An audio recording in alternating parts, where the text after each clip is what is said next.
Hey everyone, welcome back to our channel.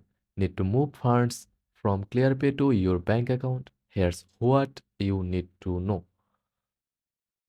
Start by checking your Clearpay account balance. Clearpay doesn't allow direct withdrawals, but here's a workaround. If you have overpaid or received a refund, the money will be returned to your original payment method, like your debit or credit card. Once the funds are back on your card, you can transfer them to your bank account through your banking app. Transfers usually take a few business days, depending on your bank's processing time. And that's it. While Clearpay doesn't allow direct withdrawals, refunds go back to your card and you can transfer them from there.